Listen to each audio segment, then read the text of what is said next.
So, have you ever been in a position for a long time and you used to have everyone's support, but now you feel like maybe it's kind of dropping off? Maybe some people aren't supporting you anymore and don't want you there anymore.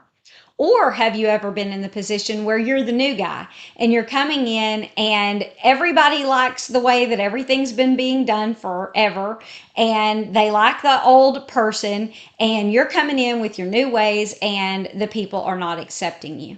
You've probably either been in that situation before or you've been the one on the other side of it where you are not giving the support to the person in charge, whether old or new. And it's hard to know what to do in those situations. It's hard to know whether you need to push through, stay the course, keep trying to win the people over, or if this is a cue for you to say, yeah, I probably need to move on. I did good for the time that I was there, but now I need to move on. It's difficult to know what to do.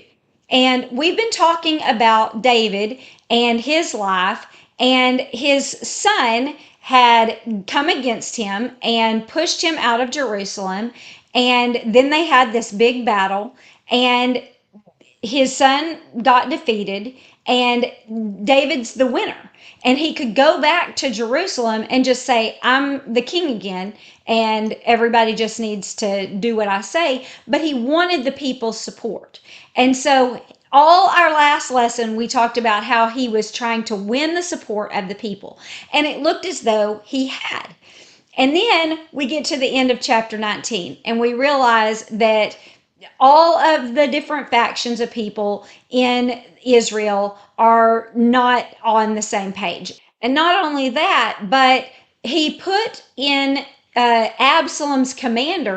put Absalom's commander in charge of his troops in place of Joab, because Joab is the one either that killed his son. Joab is the one that killed his son, but we don't know if he knows that or if he just knows that he was the commander and he didn't protect his son as he told him to.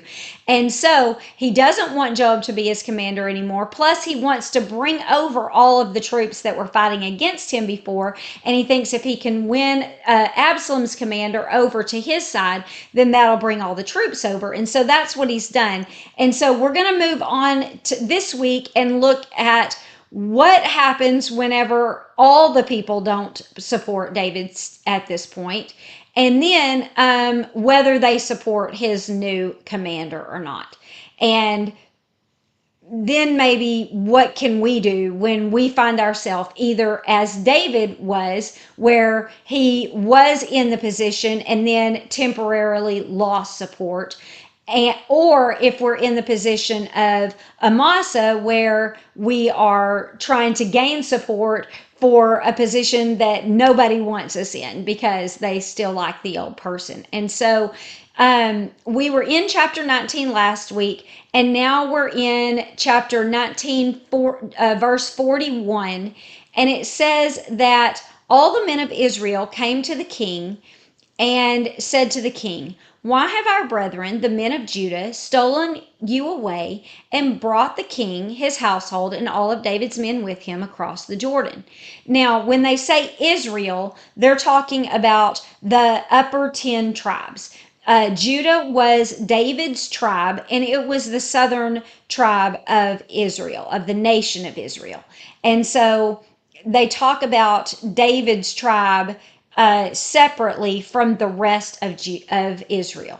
And so whenever he's saying the men of Israel, this is the men that followed Absalom and the upper 10 tribes. And they're saying, why is Judah coming over here acting like, he's somebody special, helping you across the river and bringing you back as the king? We wanted you to be the king too. We all agreed that we wanted you to be the king, and now they're coming over here like they're somebody important. And Judah answers and says, we did this because we're his close relative. Why are you mad about this? Have we eaten at his expense? Has he given us any kind of special gift or reward? It's like, we're getting nothing for this. We're doing this because he's our relative. He is from our tribe. And so that's why we came over here. And the people of Israel says, yeah, but we have 10 shares in the king. There's 10 tribes of us and only one of you. Therefore, we also have more right to David than you. Why then do you despise us? Were we not the first to advise to bring our king back? Yet, and so they're saying, we wanted him back before you even did. Y'all were even still kind of hesitant. And now you're coming on board acting like it was your idea in the first place, and that is irritating. We've all been in that situation before. And so they're irritated. They're like, we represent more tribes. We, if anything, should have more of a stake in him becoming our king than less. And so just because you're his family doesn't make you special, And then Judah, on the other hand, is like, what is the problem? He is our family, and we're just coming to help him like we should for our family member. It hasn't cost you anything. We didn't do any of this at your expense. And so y'all are making a big deal out of nothing. Let's move on. And so they just kind of blow them off. And then we get to chapter 20 and find out that again, a man from the tribe of Benjamin, which remember is Saul's tribe. This has been the tribe all along, that it seems like somebody rebellious is coming up saying, we don't accept David as our king. And this time it is a man named Sheba. And it says, he called all the people together and he said, we have no share in David, nor do we have any inheritance in the son of Jesse. Everyone go back home. And so what he's saying is if we don't have more of a stake, or at least as much as these people of Judah, then we have no stake at all. Then why are we supporting him if he's not appreciating the support that we're giving to him as all the rest of the tribes? Then why are we giving him support? Y'all should all just go home. Judah's apparently got this, so why are we even messing with it? And so all of them went back to their tents, and the people of Judah helped him across the Jordan River, and then they went into Jerusalem. And when David got to Jerusalem, he remember the concubines that he had left. He had left 10 concubines there to tend his household. And when Absalom came and took over, he slept with those women, as if to say, not only have you lost, like he's burning all the bridges, I took your throne and now I'm sleeping with your women, and this shows that this is all mine. And so when David got back and found out that he had slept with all of them, he knew that it would be wrong for him to sleep with the same women that his son had slept with. It was wrong for his son to do that, but David wasn't going to do that. And so he put them in a house of their own and gave them protection and took care of them for the rest of their lives. But he didn't live with them as wives anymore. He never slept with them again. And so it says that they lived as if they were widows for the rest of their lives, so that David could not dishonor them by sleeping with them or dishonor God. And then David turns to Amasa and he says, I want you to go and get the men of Judah to help you. Y'all come back to me within 3 days, because I want to send you out to take care of Sheba. And so he goes out, but he doesn't come back in 3 days. And David is like, we don't have time to wait any longer, because I don't want Sheba to get away. And if he gets far away and into a fortified city or something, he may escape. And so we need to hurry up. And so he's still not going to reinstate Joab. So he gets his other nephew, Joab's brother, Abishai, and he calls him to him and he says, hey, I need you to go after Sheba. Take my regular army, the people that Joab commanded, all my mighty men, all of the mercenaries, and go and look for Sheba, because he's going to be a bigger threat than Absalom was. And the reason that he's a bigger threat is because this is coming from, emotion here. The people, if they decide to follow him, are doing it because they're not supporting him as king. Whereas the people that followed Absalom, maybe he, kind of tricked them a little bit into thinking that, they weren't happy with David and they'd be happier with him. But this was all just for Absalom's power. But these people might actually rebel against David because they don't want him, because of their own feelings, not because of the power from one man. And so he says, this could be a big problem to us. And so I need you to gather these men and go on after him right now. And so they did. They gathered all of the army and went out to look for Sheba. But apparently Joab still went with them. He's not the commander, but he went with them, because it says when they got to the stone of Gibeon, they met Amasa. And when they met him, Joab had on all of his armor and he had his sword with him. And it's weird, kind of, that Amasa would meet them in Gibeon, because Gibeon is north of Jerusalem and Judah is south of Jerusalem. And he was supposed to be in the south, in Judah, gathering these men. And so if he really was in the south gathering these men, and then he was able to catch up to his army, then that was a pretty quick catch up. And so that kind of makes us wonder if he was ever gathering the troops, if he was maybe in the north warning the people who he had just fought with against David. That's possible. We have absolutely no idea if that's the case. We also have no idea if he had an army with him. They don't speak to any of this in this passage. And, we've talked about that before, how every single thing from every single person's perspective is not addressed in every story of the Bible, because it would be way bigger than it is right now. And so they will usually just put in things that are important to know. And I'm going to talk about a couple of reasons why I think maybe they didn't talk about that, because I just think it didn't matter, even though it's puzzling to us, and we're wondering if he was either too incompetent to gather the army in time, or if he was in the north betraying David. And, that makes us wonder. But I think that none of that matters, because his competence or his trustworthiness were not really the issue. That's what I think.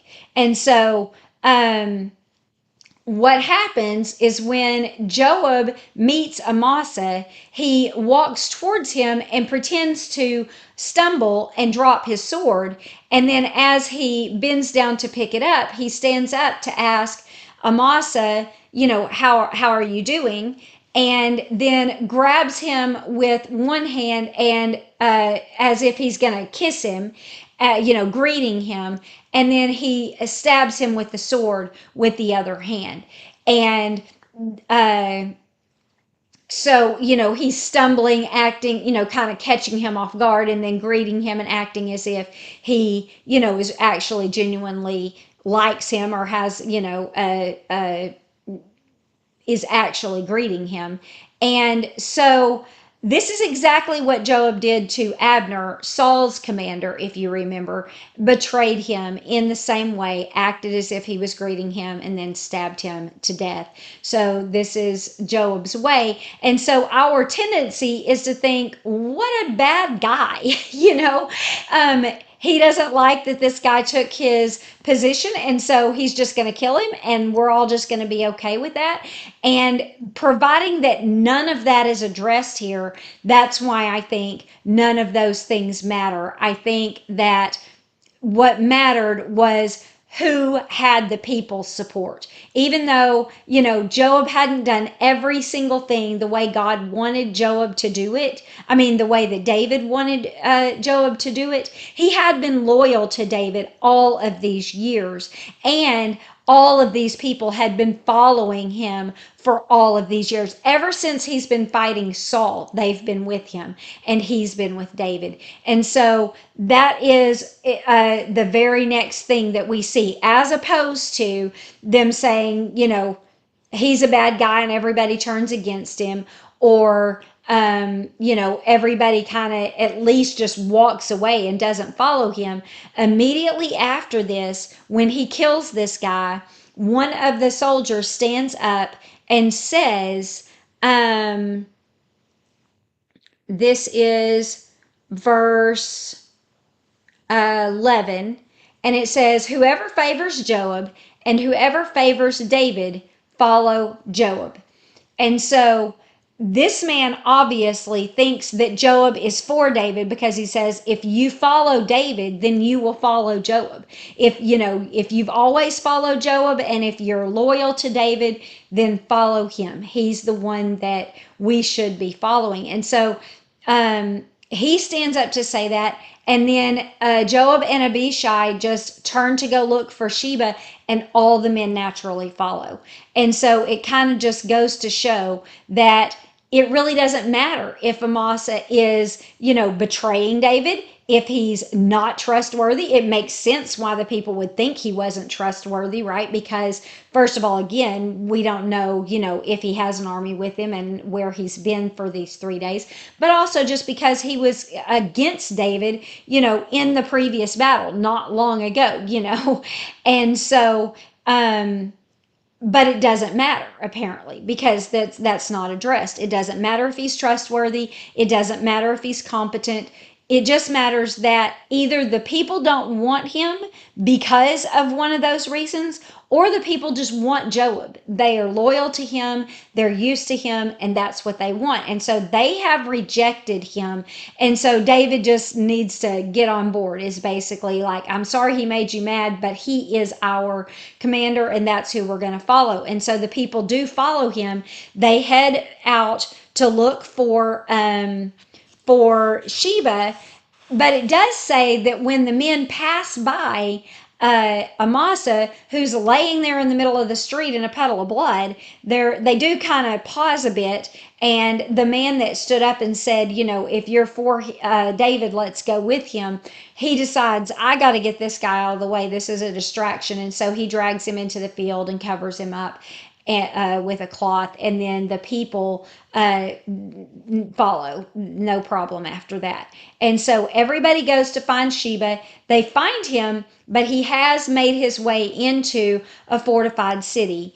And so they begin to besiege the city, set up a mound. They're starting to batter the walls. And this wise woman comes out and she's like, whoa, wait, why are you trying to destroy our city? Do you not know what this place is? This is Abel. This is a place where people used to come to find wisdom. This is the place where if you needed a dispute settled, you would come here, because you know that this city has wise people. And it's an ancient city of Israel.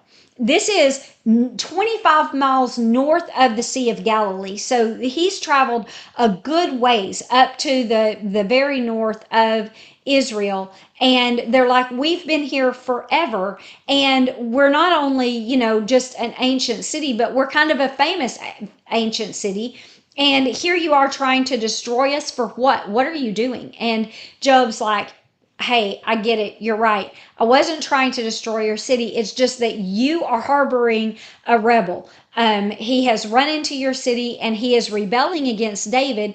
And if you are an ancient city, you obviously know that David is God's chosen king. And so we need to get him.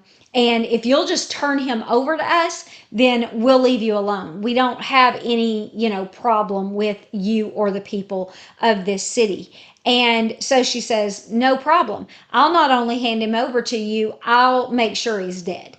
And so she goes in and tells the people, and the people do exactly what she says. And she ends up not giving them him, but throwing his head over the wall. It's like, here, I got it taken care of. Now will you leave us alone? And they're like, yeah, we're good, thanks. And they left, went back to Jerusalem. When they get back to Jerusalem, the next thing that happens at the end of chapter 20 is that it says Joab was the commander of David's army. And so apparently David is like, yeah, you may not do everything exactly the way I want you to do it. Him and Abishai were both they're more violent than David. They have less mercy, and they're willing to kill people, even Israelites. And David never wanted to kill any of the Israelites. But when they were coming against David, they were willing to kill him. And he's like, the people want you, they support you, and you do support me, even though, I don't like the way you do it. And so I'm going to accept you. I mean, that's what we have to assume. And then it lists a couple of his other people that were in his cabinet, saying Benaiah, he was one of his mighty men, and it says he was in charge of the mercenaries. And then there was another man that was in charge of the vassal states and the foreigners, and then another man that was in charge of chronicling David's reign, another one that was his secretary, and then Zadok and Abiathar that were the priests. And then it also says that Ira was his chief minister, so kind of like his own personal minister.